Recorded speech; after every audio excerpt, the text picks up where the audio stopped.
Puis c'est sûr que certaines scènes, je sais pas moi, un orgasme où il dit: «Est-ce que tu peux faire plus fort, plus fort, plus fort?» Je dis: «Mais je vais finir comme dans Showgirls» et je me rappelais des scènes d'amour de Showgirls où je me dis: «Waouh, OK, on y va, quoi». J'ai vu Jésus. Il est venu à moi.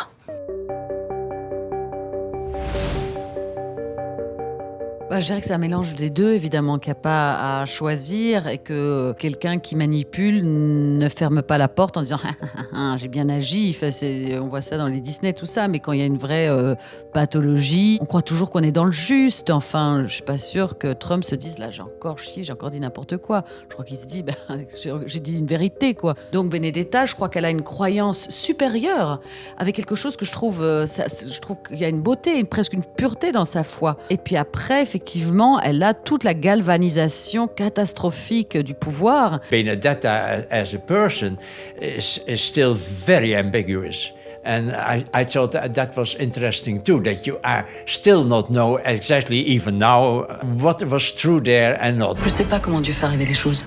Je sais seulement qu'il accomplit sa volonté à travers moi.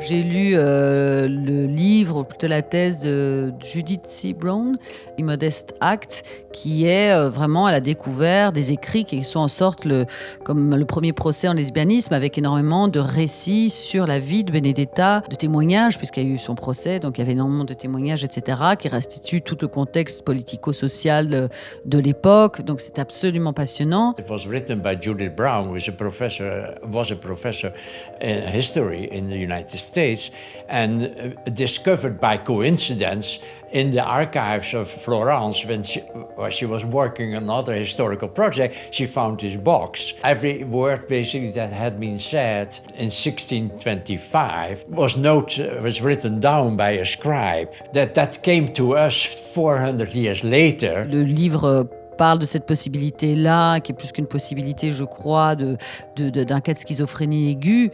Mais moi, jouer la schizophrénie, ça voudrait dire d'un côté, elle serait gentille, de l'autre, malade, elle serait méchante. C'était plus intéressant de mettre les deux ensemble. Et après, pareil, je ne me suis pas dit, tiens, comment une nonne, à cette époque-là, hein, comment elle se tient, comment se tenait à l'époque. C'était aussi trouver une forme de modernité. Enfin, pas chercher à faire moderne, mais trouver presque le langage du film, quoi. Parce que la vérité, justement, c'est pas toujours en cherchant à l'imiter qu'elle apparaît. Parfois, elle arrive par l'artifice aussi, quoi.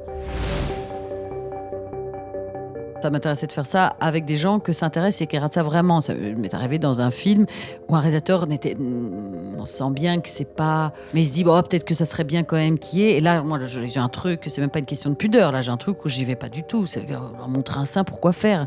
Pourquoi faire ? Verhoeven, c'est quelqu'un, dans ses films, le sexe, la violence, la religion sont au cœur des choses et il le traite d'une certaine manière. J'ai vu ces scènes, il s'est regardé, ça l'intéresse. Donc déjà, il n'y a pas chez moi un mouvement de recul. Ça m'intéresse comme une toute autre scène, même s'il y a une chorégraphie pendant le tournage particulière, quand il y a des scènes comme ça, c'est-à-dire pour conserver la pudeur, pour respecter la pudeur de l'acteur, tout le monde se tient dans des positions de non-regard, comme ça, mais c'est assez amusant, enfin il y a une sorte de cérémonial. Avoir une partenaire comme Daphné Pataki aide beaucoup, parce que moi j'ai jamais envie de heurter qui que ce soit, ni même qu'on me heurte, donc il y avait une confiance aussi. Ça veut pas dire qu'à un moment donné c'est pas difficile, parce que la pudeur peut tout d'un coup vous revenir à la tronche, et c'est un peu spécial, il faut négocier avec ça. Puis c'est sûr que certaines scènes, je sais pas, moi, un orgasme où il dit: est-ce que tu peux faire plus fort, plus fort, plus fort? Je me dis, mais je vais finir comme dans Showgirls, et je me rappelais des scènes d'amour de Showgirls où je me dis, waouh, ok, on y va, quoi.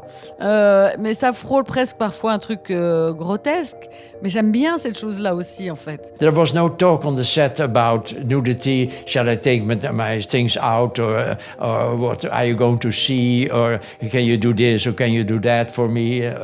Not at all. I mean, there was, let's say, ultimate confidence that what we are doing, to a certain degree, reconstructing the past. And these were the things that were described in the book. It is exactly formulated by the younger girl, Bartolomea, what they did in bed. All the details, basically, how many times did you have sex? How many times did you kiss her vagina? It's in the papers. That was so interesting about it. I think everybody felt that we were not constructing something, but we are reproducing something that had been there.